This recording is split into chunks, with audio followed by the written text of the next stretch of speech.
దీవించి ఆశీర్వదించబడిన గాక.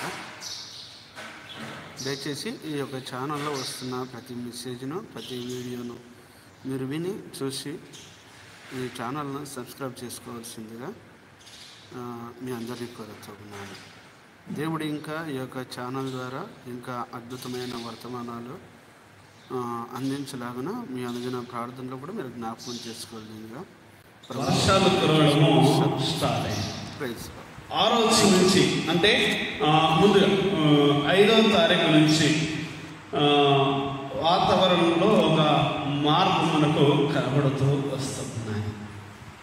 వాతావరణము ఒకసారిగా చల్లబడిపోయినట్టుగా మనకు కనబడుతూ వస్తున్నాయి.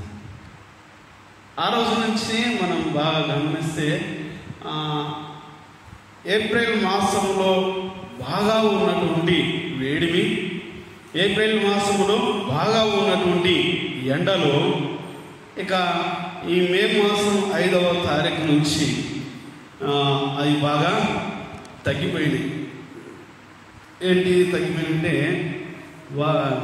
ఎండలు బాగా తగ్గిపోయిన సందర్భాన్ని మనము చూస్తూ ఉన్నాము ప్రియులారా.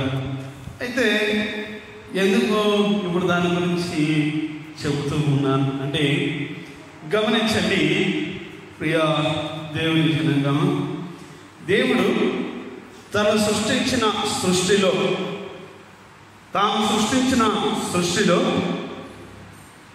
ఆ సృష్టంలో ఉన్న ఏదైనా ఆయన వాడుకోగలుగుతాడు.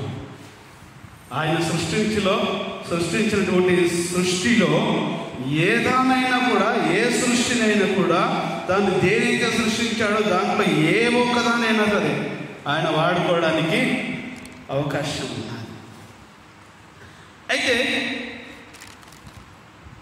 ఇప్పుడు నేను చెప్పబోయే ఈ యొక్క అంశానికి సంబంధించి ఆయన సృష్టించిన సృష్టిలో ఒక ప్రత్యేకమైన భాగముగా ఉన్నటువంటి దీన్ని చాలా సందర్భాల్లో, చాలా సమయంలో ఆయా రీతులుగా ఆయన వాడుకున్నాడు.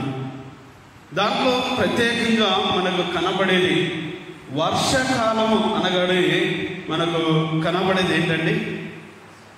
వర్షాకాలం అనగానే మనకు ఏం కనబడుతుంది? మేఘాల్లో కనబడుతూ ఉంటాయి. మేఘాల్లో కొన్ని సమయాలను బట్టి, వచ్చే వర్షాలను బట్టి అవి కొన్ని మార్పులు మనకు చూపిస్తూ ఉంటాయి. అయితే ఈ యొక్క వర్షాకాలము ప్రియులారా గమనించండి.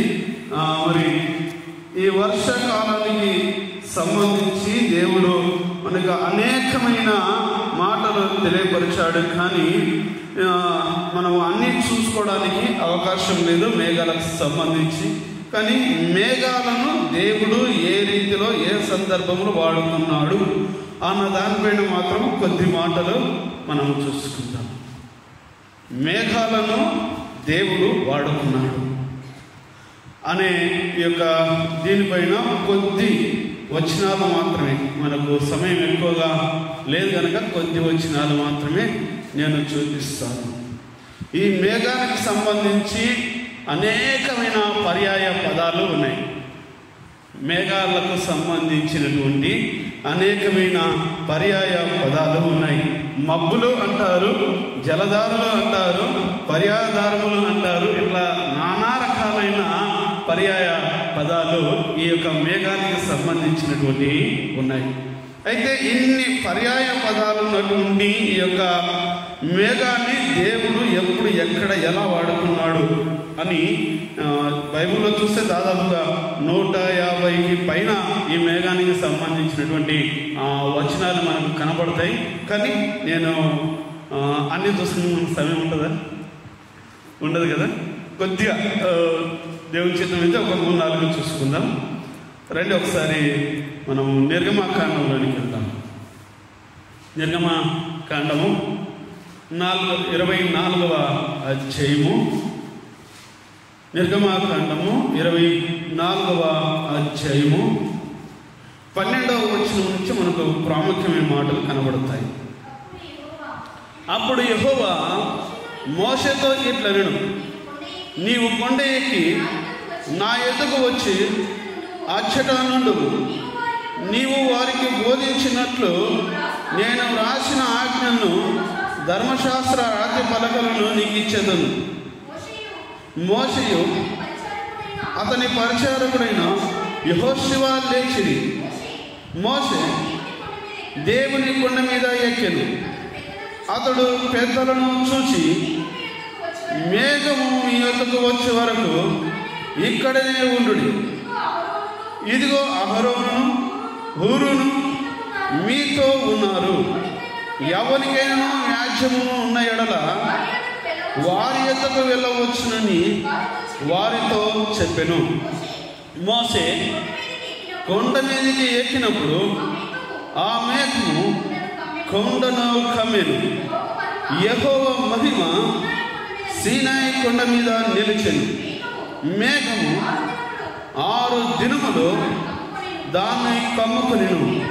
7వ దినమున ఆయన ఆ మేఘములో నుండి మోషేను పిలిచినప్పుడు యెహోవా మహిమ ఆ కొండ శిఖరం మీద దహించు అగ్ని వల్లే ఇశ్రాయేలీయుల కనులకు కనబడెను. అప్పుడు మోషే ఆ మేఘములో ప్రవేశించి కొండ మీదకి ఎక్కెను.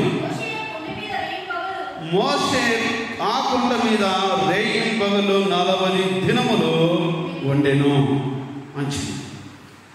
క్రీస్తునందు ప్రియ దేవుని జనాంగమా, ఇక్కడ మనకు కనబడుతూ ఉన్నది మోషే మరి దేవుడితో లేదా దేవుడు మోషేతో మాట్లాడాల్సిన సందర్భం వచ్చినప్పుడు, లేదా దేవుడు మోషేకు తన యొక్క ఆజ్ఞను ఇవ్వవలసిన సందర్భం వచ్చినప్పుడు దేవుడు మోషేకు చాలా పర్టికులర్గా చెప్తూ ఉన్నాడు.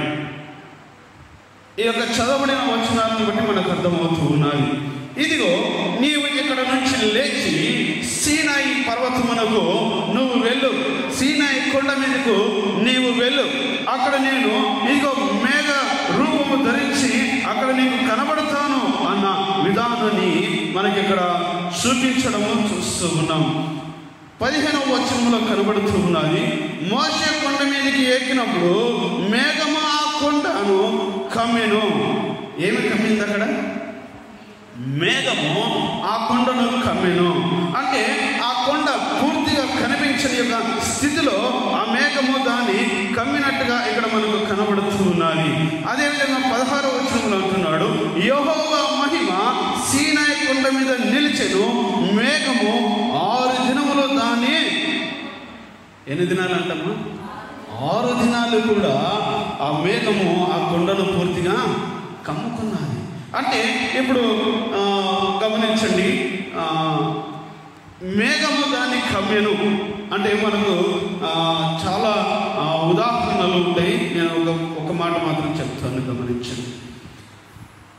ఇప్పుడు మనం ఏదైనా ఒక వస్తువును మంచిగా రూపుదిద్దిన తర్వాత దాన్ని మరి బయట పెడితే అది కనబడుతూ ఉంటుందా, దానిపైన ఏదైనా మూసి పెడితే అది కనబడుతూ ఉంటుంది, బయట పెడితే కనబడుతూ ఉంటుంది.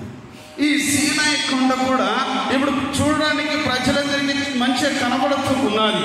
కానీ ఎప్పుడైతే దేవుడు ఆ మేఘమును ఇదిగో ఆయన యొక్క మహిమను ఆ సీనాయి కొండ మీద నిలిపాడో, ఆ నిలిచిన వెంటనే ఆ మేఘము పూర్తిగా కనబడడము లేదు. ఏమి అక్కడ ఉన్నది ఎప్పుడంటే దేవుని యొక్క మహిమ అక్కడ ఉన్నది. ఆ మేఘములో నుంచి దేవుడు మోషేతో మాట్లాడుతూ ఉన్న విధానం మనకు కనబడుతూ ఉన్నదండి. దేవుడు మోషేను దర్శించడానికి, దేవుడు మోషేతో మాట్లాడడానికి, దేవుడు ఇదిగో ఆ యొక్క ఆజ్ఞలు రాయబడినటువంటి ఆ యొక్క ధర్మశాస్త్ర పలకలను మోషేకు ఇవ్వడానికి, ఆయన ద్వారా మాట్లాడడానికి ఇక్కడ దేన్ని వాడుకున్నాడు? మేఘాన్ని వాడుకున్న సందర్భం మనకు కనబడుతూ ఉంటుంది. మేఘాన్ని నేను ఇందాక చెప్పినట్టుగా చాలా సందర్భాల్లో చాలా రకాలుగా దేవుడు వాడుకున్నాడు. అయితే ఇక్కడ ప్రాముఖ్యంగా మాత్రము దేనికి ఆయన వాడుకుంటున్నాడు అంటే ప్రియులారా, 16వ వచనంలో మనకు కనబడుతున్నది, యెహోవా మహిమ సీనాయి కొండ మీద నిలిచెను.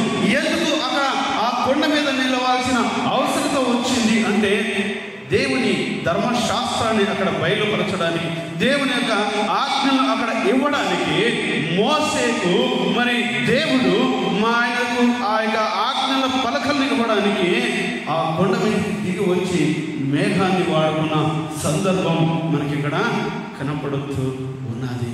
అయితే ఇంకా లేవి కాండములు చూస్తే ఇంకొక సందర్భంలో మేఘాన్ని వాడుకున్నాడు అన్న విషయం కనబడుతూ ఉన్నది. లేవి కాండము 16వ అధ్యాయములో మనం చూసుకున్నట్లయితే లేవి కాండం 16వ అధ్యాయము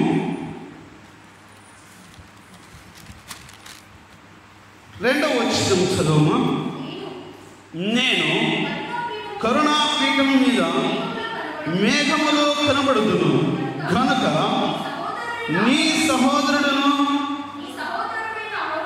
సహోదరుడైన అహరోనును చావకుండునట్లు అతడు మందసం మీది కరుణాపీఠం ఎదుటనున్న అడ్డతెర లోపలికి ఎల్లప్పుడూ రాకూడదని అతనితో చెప్పెను. ఇక్కడ దేవుని యొక్క కరుణాపీఠం మీదకి ఆయన మేఘ రూఢుడిగా ఆయన వచ్చినప్పుడు ప్రియులారా అంటూ ఉన్నాడు. అక్కడ ఈ యొక్క అహరోను ఎవరండి? అతడు ఒక యాజకుడు. ఆ యాజకుడిగా ఉన్నటువంటి అహరోను ఇదిగో మేఘము దిగి వచ్చిన సమయంలో ఆ యొక్క కరుణాపీఠము దగ్గరికి అనగా ఆ బలిపీఠము దగ్గరికి వెళ్ళకూడదు అన్న ఆజ్ఞ ఇక్కడ ఇస్తూ ఉన్నాడు. ఎందుకు అంటే ప్రియులారా గమనించండి, ఎప్పుడైతే దేవుని యొక్క మహిమ అక్కడ నిలబడుతుందో, ఎప్పుడైతే దేవుని యొక్క ప్రకాశమైన శక్తి ఆ యొక్క కరుణాపీఠం పైన ఉంటుందో అక్కడికి వెళ్ళిన వారు ఏం చేయబడతారంట? చావబడతారంట. అందుకే చాలాసార్లు వాక్యం మీరు విని ఉండొచ్చు, ఈ యొక్క బలిపీఠం పైకి, ఈ యొక్క కరుణాపీఠం పైకి ఎలా పడితే అలా వెళ్ళకూడదు అన్న వాక్యం మనకు కనబడుతూ ఉంటుంది. చాలా మంది ఈ వాక్యం మీకు చెప్పినప్పుడు మీరు ఒకవేళ విని ఉండొచ్చు.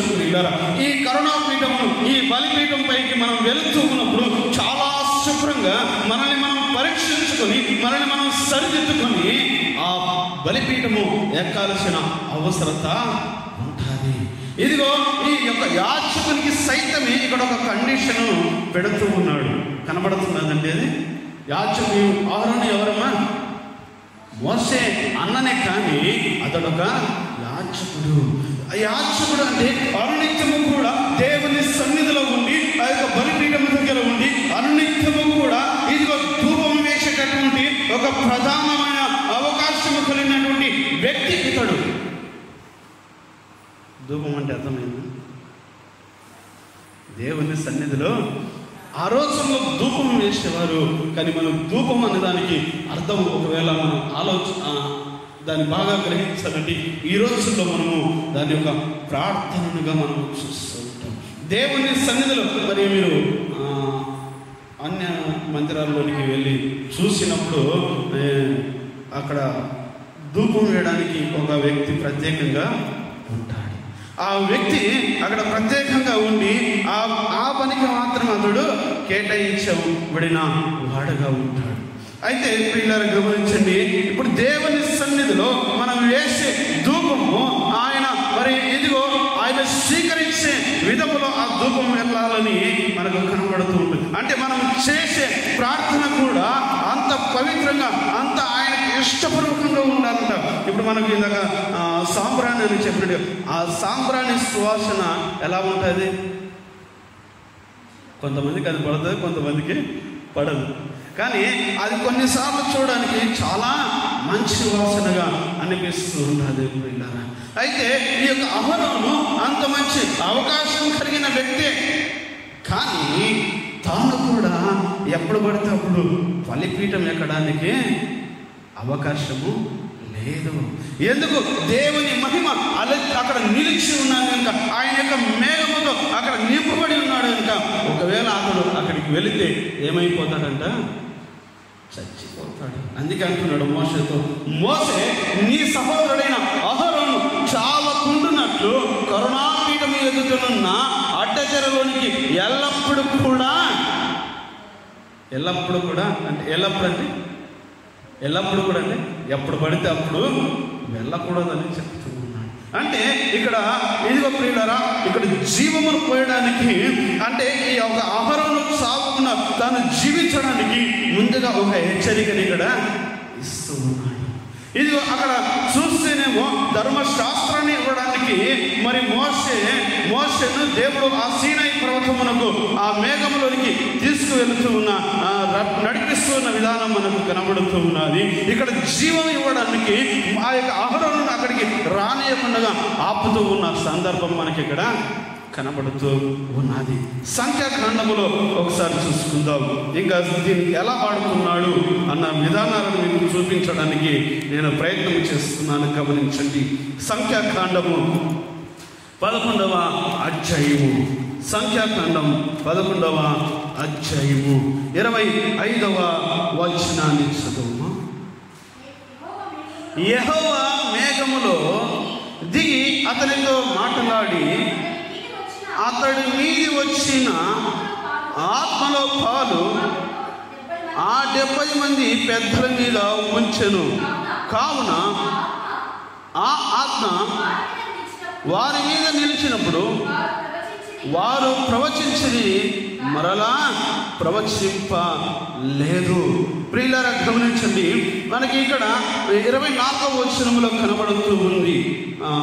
24వ వచనం నుంచి మనకు కొన్ని మాటలు కనబడుతుంటాయి. అయితే ఇక్కడ మొదట్లోనే అంటున్నాడు 25వ వచనంలో, యెహోవా మేఘములో దిగి అతనితో మాట్లాడి అతని మీద వచ్చిన ఆత్మలో పాలు ఆ 70 మంది. అంటే ఇక్కడ మనకి ఏం అర్థమవుతుందంటే ప్రియులారా గమనించండి, ఇక్కడ ప్రియులారా గమనించండి, ఎవరి దగ్గరైతే ఆయన మాట్లాడదలుచుకుంటాడో, ఎవరి దగ్గరైతే ఆయన రావడం తలుచుకుంటాడో వారి మీద ఆయన ఏం కుమ్మరిస్తాడంటే ఇక్కడ దేవుని యొక్క ఆత్మను కుమ్మరిస్తాడంట.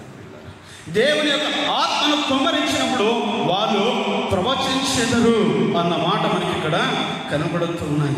చాలా మటుకు గమనించినట్టుగైతే ఆత్మ లేకుండానే ప్రవచించే వ్యక్తులు కూడా కనబడుతూ ఉంటారు. ఆత్మ లేకుండానే మరి ప్రవచనాలు చెప్పే వ్యక్తులు కూడా కనబడుతూ ఉంటారు. అయితే ఇక్కడ అంటూ ఉన్నాడు, ఇదే 25వ వచనములో అంటూ ఉన్నాడు, ఆత్మ వారి మీద నిలిచినప్పుడు వారు ప్రవచించింది కానీ మరలా ప్రవచింపలేదు. మనకు మోసే దగ్గర చూస్తే ఆయన ధర్మశాస్త్రాన్ని ఇవ్వడానికి ఆ మేఘములో నుంచి దిగి వచ్చినట్టు కనబడుతున్నాడు సీనాయి కొండ మీదకి. ఇక్కడ అహరోను దగ్గర చూస్తే అహరోనుకు జీవం ఇవ్వడానికి మేఘములో దిగి వచ్చి ముందుగా హెచ్చరిక చేస్తూ ఉన్న విధానం కనబడుతున్నది. ఇక్కడ మేఘమును దేనికి వాడుకుంటూ ఉన్నాడంటే ఆయన ఆత్మను వారిపైన ఉంచడానికి ఆయన వస్తూ ఉన్న సందర్భం మనకి ఇక్కడ కనబడుతూ ఉన్నాయి. ఆయన ఆత్మ ఇక్కడ 25వ వచనం సార్ చూడండమ్మా. యెహోవా మేఘములో దిగి అతనితో మాట్లాడి అతని మీద వచ్చిన ఆత్మలో, అతని మీద ఏమొచ్చింది ఇప్పుడు? ఆత్మ. ఎక్కడి నుంచి వచ్చింది? మేఘములో నుంచి ఆత్మ వచ్చిందంటే ప్రియులారా గమనించి. ఇది చాలా రకాలైన వచనాలు మనకు కనబడుతూ ఉంటాయి. కానీ ప్రియులారా ఇక్కడ ఒక్కొక్క సందర్భాన్ని బట్టి, ఒక్కొక్క సమయాన్ని బట్టి, ఒక్కొక్క వ్యక్తితో మాట్లాడడానికి, ఒక్కొక్క వ్యక్తిని ఈ దేవుడు దర్శించడానికి మేఘాన్ని ఆయన వాడుకున్నాడు అన్న సాదృశ్యాలు మనకి ఇక్కడ కనబడుతూ ఉన్నాయి. మొదట ఎక్కడ ఎవరితో మాట్లాడాడు? మోషేతో ఎలా మాట్లాడాడు? మేఘము ద్వారా ఆయనతో మాట్లాడాడు. అయితే మేఘములోనికి ఎవరిని తీసుకెళ్ళాడు? ఇప్పుడు మేఘము సీనాయి కొండను కమ్మేసింది. సీనాయి కొండను కమ్మిన తర్వాత మోషే ఎక్కడికి వెళ్ళాడు? మేఘములోనికి సీనాయి కొండ మీదకి వెళ్ళాడు. మీకు ఆ వచనాల్లో లాస్ట్ కనబడుతూ ఉంటుంది, గమనించారు. అయితే అక్కడ అహరోనుతో మరి అహరోనుకు జీవం పోయడానికి మేఘమును వాడుకున్నాడు. అయితే అక్కడ నువ్వు ఎటు పడితే ఎలా పడితే అలా రాకూడదు అని హెచ్చరిక కూడా అక్కడ చేస్తూ ఉన్నాడు. ఒకవేళ ఆ మేఘంలో ఆయన ఉండి మాట్లాడకపోయింటే అహరోను బ్రతుకుండేవాడా? అహరోను బ్రతుకు ఉండేవాడు కాదు. అందుకే ఇది ఇక్కడ చూస్తే మరి ఆయన యొక్క దాసులకు ఆయన యొక్క ఆత్మను అనుగ్రహించడానికి ఇక్కడ మేఘాన్ని వాడుకున్నాడు. వారు దేవుని ఆత్మ పొందిన వారై, దేవుని ఆత్మ చేత నింపబడిన వారై ప్రవచించిన విధానం మనకి ఇక్కడ కనపడుతూ ఉన్నది. ఇప్పుడు మనం పాత నిబంధనలు చూసినా, కొత్త నిబంధనలు చూసినా, ఎక్కడ చూసినా కూడా ఇక్కడ ఉన్నటువంటి ప్రవక్తలు కానీ, తన యొక్క దాసులు కానీ, తన ప్రత్యేకంగా ఏర్పాటు చేసుకున్న తన బిడ్డలు కానీ ఎలా వారు మాట్లాడారు, ఎలా ప్రవచించారు?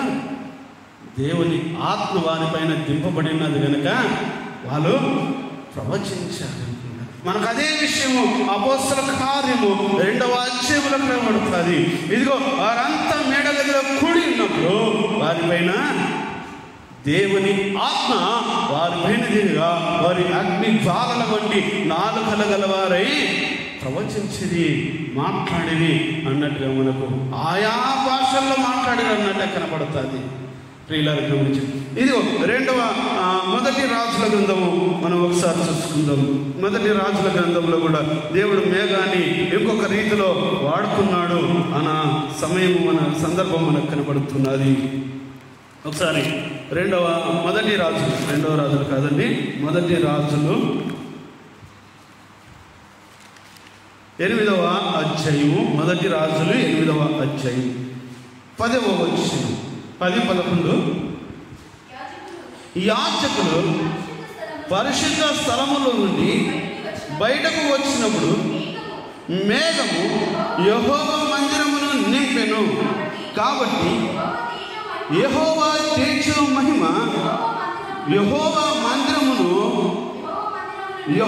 మందిరములో నిండుకొనగా ఆ మేఘమున్న హేతువు చేత యాజకులు సేవ చేయటకు నిలవలేక పోయేది.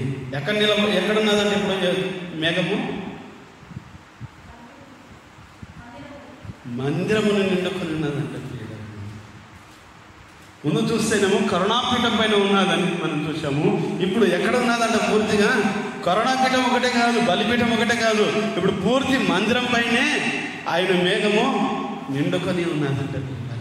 ఆయన మేఘము ఇదిగో పూర్తిగా మందిరం పైకి దిగి రావడం వల్ల యాజకులంతా ఏం చేయలేకపోయారంటమ్మా, నిలవలేకపోయారు. అంటే మందిరంలోనికి కూడా ఇప్పుడు ప్రవేశించలేకపోయారంట.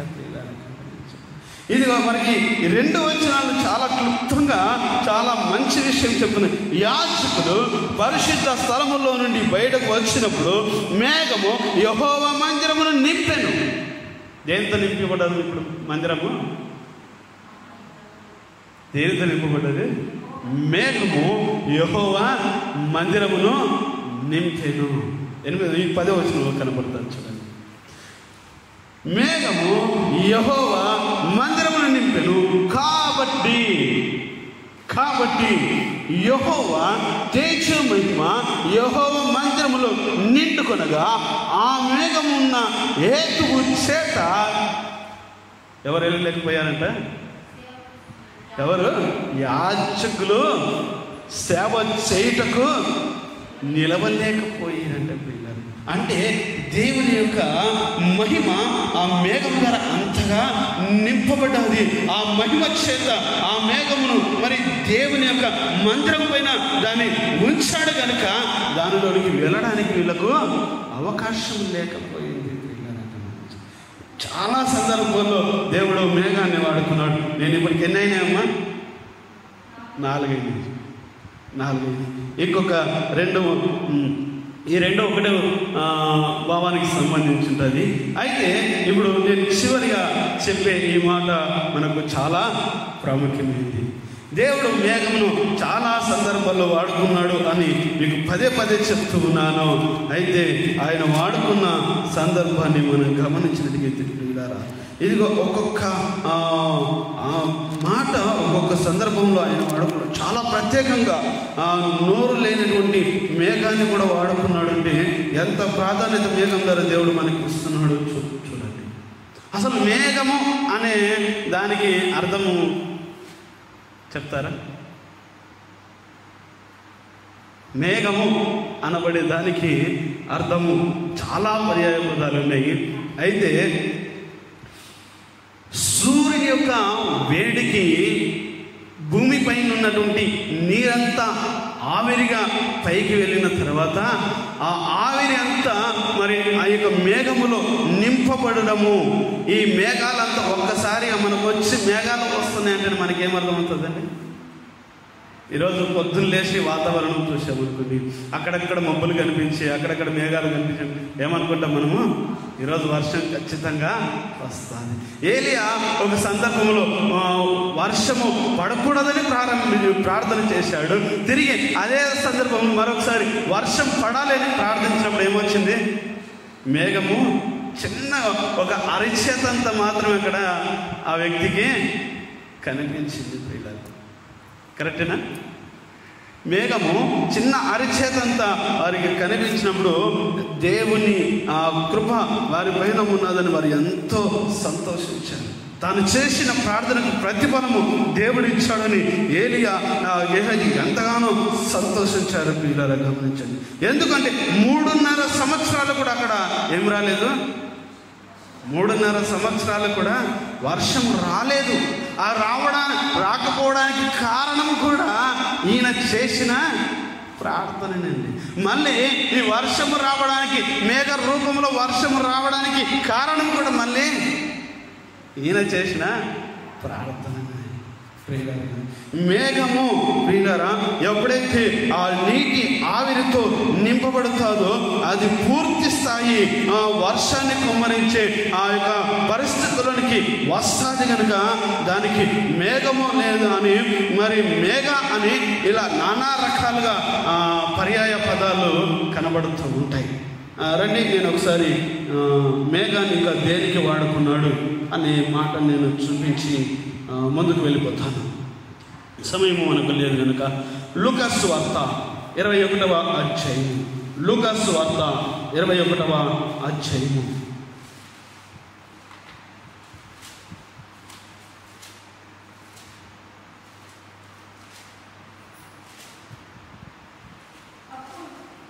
ఇరవై 21వ అధ్యాయం 25 నుంచి చదువు.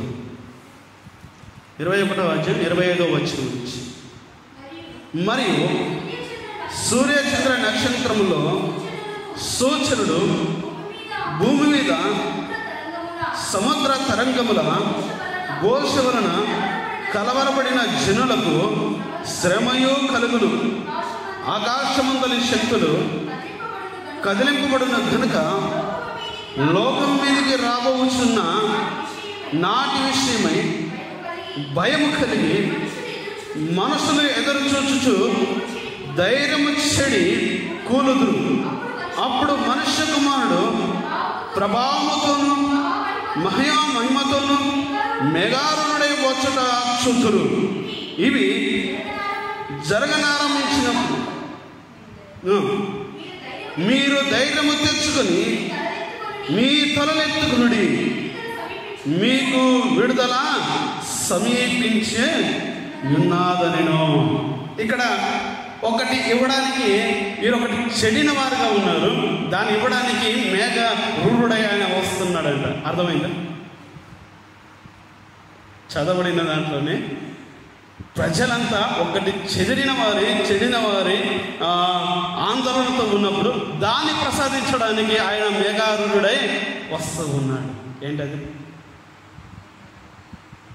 ధైర్యము చెడిన వారై వారు భయముతో ఆందోళనతో వారు బ్రతుకుతూ ఉన్నప్పుడు ప్రియులారా గమనించండి, ఇదిగో ఆయన మేఘారుడై వచ్చుట చూతురు.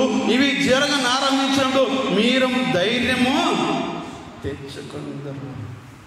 ఇప్పుడు ఏమి చేయడానికి వచ్చాడు ఆయన?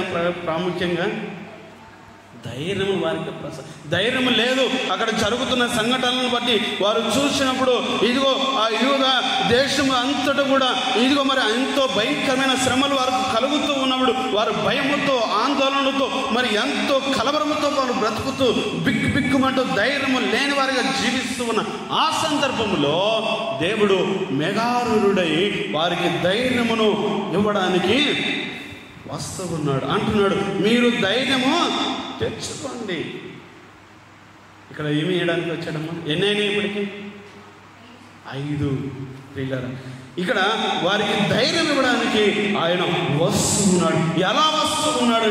మేఘారుడై ఆయన వస్తూ ఉన్నాడు. ఎందుకు మేఘారుడై ఆయన వస్తూ ఉన్నాడంటే తన ప్రజలను హింసిస్తున్న వారిని ఇదిగో మరి గద్దించడానికి, వారిని హతము చేయడానికి ఆయన మేఘారుడై ఎంతో ప్రభావంతో ఆయన వస్తూ ఉన్నాడండి. అంత ఇప్పుడు మనం బాగా ఏదన్నా సమస్య వచ్చినప్పుడు, ఏదన్నా మనము బాగా భయముతో ఆందోళనతో మనం ఇంట్లో నుంచి బయటికి రాకుండా ఉన్న పరిస్థితుల్లో ఎవరైనా వచ్చి మన ముందు నిలబడితే, నేను నీకున్నాను రా బయటికి, నేను నీ పక్షం నిలబడతానన్నప్పుడు మనకు ధైర్యం వస్తుందా, పెరుగుతాను? మనకు ధైర్యం వస్తుంది. ఇప్పుడు ఈ యూదా జనులను, యెరూషలేము జనులను, ఈ యొక్క ఇశ్రాయేలు ప్రజలను హింసిస్తున్న సందర్భంలో, వారిని ఎంతో భయాందోళనకు గురి చేసిన సమయంలో, వారి ఇంట్లో నుంచి కూడా బయటికి రాలేని పరిస్థితుల్లో ఉన్నప్పుడు ఈయన మేఘారుడై ఇదిగో నేను మీకు తోడై ఉన్నాను, మీరు భయపడకండి, మీరు ధైర్యం తెచ్చుకోండి అని చెబుతూ ఆయనకు వారికి ధైర్యం కలిగించే మాటలు ఆయన చెబుతూ వచ్చినప్పుడు వీళ్ళు ఇప్పుడు ధైర్యము తెచ్చుకుంటున్నారంట. ఎలా? ఒకసారి ఆ మాట చదవమ్మా. అప్పుడు అమ్మా 27వ వచనం నుంచి చదువు. అప్పుడు మనుష్య కుమారుడు ప్రభావముతోను మహామహిమతోను మేఘారుడై వచ్చుట చూతురు. ఇవి జరగనారంభించినప్పుడు మీరు ధైర్యము తెచ్చుకొని మీ తలలు ఎత్తుకోండి. ఇప్పుడు మనకు ధైర్యం వచ్చినప్పుడు తలలు ఎత్తుకుంటామా?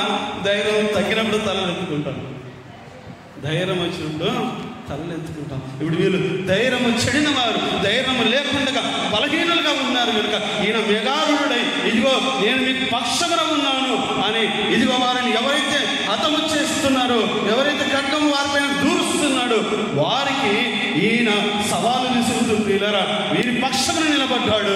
నేను మీ పక్షమున ఉన్నాను, నేను యుద్ధము చేస్తాను, నేను వారిని ఓడిస్తాను, మిమ్మల్ని రక్షిస్తాను, మీరు రండి, ధైర్యం తెచ్చుకోండి, ఈ తలలు ఎత్తుకొని నిలబడండి ఆయన చెబుతూ ఉన్న సందర్భాన్ని బట్టి మనం ఇక్కడ చూస్తున్నాం. అలా నిలబడ్డప్పుడు మనకి ఎంతో ధైర్యము కలుగుతూ ఉంటుంది. అయితే ప్రకటన గ్రంథం చివరిగా ఆ ఒక్క మాట మనం చూసుకుని ముగించేద్దాము. చివరిగా ప్రకటన గ్రంథము ఆ ఒక్క మాట చూసి మనం ముగించేద్దాం. 1వ అధ్యాయం, ప్రకటన గ్రంథం 1వ అధ్యాయము 7వ వచనం. ఇదిగో ఆయన మేఘారుడై వచ్చుచున్నాడు, ప్రతి నేత్రమును ఆయనను చూచును, ఆయన పొడిచిన వారును చూచెదరు, భూజనులందరూ ఆయనను చూచి రొమ్ము కొట్టుకుందరు. అవును, ఆమేన్. ఇక్కడ ఎవరెవరు చూస్తారంటండి? ఇప్పుడు ఆయన నమ్ముకున్న వారు ఒకరైనా? ఆయన మేఘారుడై వచ్చుచూ ఉన్నప్పుడు ఇదిగో ఆయన మేఘారుడై వచ్చుచున్నాడు, ప్రతి నేత్రమును, ఎవరెవరు? ప్రతి నేత్రమును ఆయనను చూచును, ఆయనను పొడిచి కట్టుకుంటారు. ఇక్కడ ఒక ప్రాముఖ్యత ఇక్కడ మనకు కనబడుతుంది. ఎంతమంది చూస్తారు? ఇక్కడ మేఘం ద్వారా ఆయన ఇక్కడ కూడా మేఘాన్ని వాడుకున్నాడు కదా, మేఘారుడై వస్తున్నాడు కదా. ఇక్కడ కూడా ఇప్పుడు ఎవరెవరు ఆయన చూస్తారంటే ఆయనను హింసించిన వారు సైతము కూడా. ఎవరు? మనల్ని హింసించిన వారు. మనకు అన్ని శ్రమలు కలగలేదులేండి. ఇంకా మనకు ఆ శ్రమలు వస్తే మనం ఈ గుంపైనా బ్రతకడం కాదు కదా, ఎప్పుడు ఆత్మహత్య చేసుకుందామా అన్న పరిస్థితి కలుగుతుంది. వాస్తవమంటారు కాదు? ఆ శ్రమలు తట్టుకుంటే అసలు ఊహించుకుంటేనే అంత భయంకరమైన శ్రమలు ఆయనకు కలిగినాయి. అలాంటి సందర్భంలో ఆయన హింసించిన వారు సైతము కూడా, ఆయనను బాధించిన వారు సైతము కూడా ఆయన ఏం చేస్తారంట? చూస్తారు. ఈయన మేఘారుడై వస్తున్నప్పుడు ప్రతి నేత్రము కూడా, భూమిపై ఉన్న ప్రతి నేత్రము, ఆయన అంగీకరించిన వారు, అంగీకరించిన వారు, ఆయన విశ్వసించిన వారు, విశ్వసించని వారు, ఇది ఆయన చెంతకు వచ్చిన వారు, రాని వారు, ఇలా ప్రతి ఒక్కరు కూడా, ప్రతి నేత్రము కూడా ఆయనను చూస్తారు. ఎవరు? కేవలం భూమిపైన ఉన్న వాళ్ళు మాత్రమే కాదు అప్పుడు చూసేది. అర్థమవుతుందా? కేవలము భూమిపైన బ్రతుకున్న వారు మాత్రమే కాదు ఆయనను చూసేది, మృత్యులైన వారు సైతము కూడా ఆయన మేఘారుడై వస్తూ ఉన్నప్పుడు ఆయనను చూస్తారు. దానికి మనకు సాదృశ్యం ఇప్పుడే కనబడ్డారు. ఆయనను హింసించిన వారంటే వాళ్ళు ఇప్పుడు బ్రతుకున్నారంట. ఆయన హింసించిన వారు ఎవరైనా బ్రతుకున్నారా? ఏ ఒక్కరు కూడా బ్రతికలేదు. కానీ వారు సైతము చూస్తారు. అంటే మరణించినా సరే ఆయన రాకడ సమయంలో సమాధులు తెరవబడతాయి. సమాధులు తెరవబడినప్పుడు మనము ఆయనను చూసే వారముగా ఉంటాం. చూడండి పిల్లలు, దేవుడు మేఘాన్ని ఎన్ని రకాలుగా వాడుకున్నాడో మనకి ఇక్కడ అర్థమవుతుంది. ఇంకా మేఘం గురించి చెప్పాలంటే చాలా పెద్ద హిస్టరీ ఉంటుంది పిల్లలు. దేవుడు మేఘాన్ని వాడుకున్న సందర్భాన్ని చెప్పాలంటే చాలా హిస్టరీ ఉంటుంది. ఇదిగో దేవుడు మొదటిగా ఎవరితో మాట్లాడడానికి, మోషేతో మాట్లాడడానికి ఏమి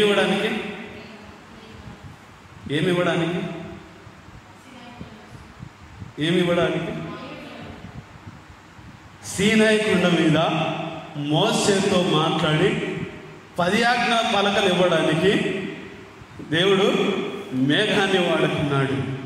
అహరోనుకు జీవం ఇవ్వడానికి ఏం వాడుకున్నాడు? మేఘాన్ని ద్వారా ఆయన మేఘము ఈ కరుణాపీఠం మీద దిగి రావడాన్ని బట్టి ఆయనతో ముందుగా మాట్లాడాడు. ఒకవేళ ఆయన మాట్లాడమంటే ఎక్కడికి వచ్చేవాడు? దేవుడు మేఘములో ఉండి అహరోనుతో మాట్లాడలేదు అనుకోండి, ఎక్కడికి వచ్చేవాడు? వస్తే ఏమయ్యేది? చనిపోయేవాడు. కనుక ఇప్పుడు మేఘం ద్వారా ఆయనకి ఏమి ఇచ్చాడు? అహరోనుకు జీవం ఇచ్చాడు. అంతేనా? నెక్స్ట్ సంఖ్యాకాండములో మేఘము దిగి రావడం ద్వారా మేఘం ద్వారా ఏమి ఇచ్చాడు? ఆయన ప్రవక్తలకు, ఆయన బిడ్డలకు ఆత్మను ఇచ్చాడు. రాజుల మొదటి గ్రంథంలో మనం చూసుకున్నాం. మేఘం ద్వారా ఆయన ఏమిచ్చాడు అమ్మా? మందిరము ఆత్మను ఉంచాడు. ప్రియులారా గమనించండి, చాలా సందర్భాలు మనకి ఇక్కడ కనబడుతున్నాయి. ఇప్పుడు లూకాసు వార్తలో చూసుకుంటే ఆయన మేఘం ద్వారా ఏమి ఇచ్చాడంటే మనకు ధైర్యాన్ని ఇచ్చిన సందర్భం కనబడుతుంది. ఈ చివరిగా ప్రకటన గ్రంథంలో చూసుకుంటే మేఘం ద్వారా ఆయన మనకి ఏమి ఇచ్చాడు అంటే ప్రతి నేత్రము కూడా ఆయనను చూసే గొప్ప ధన్యత ఇచ్చాడు. ప్రియులారా గమనించండి, నోరు లేనటువంటి,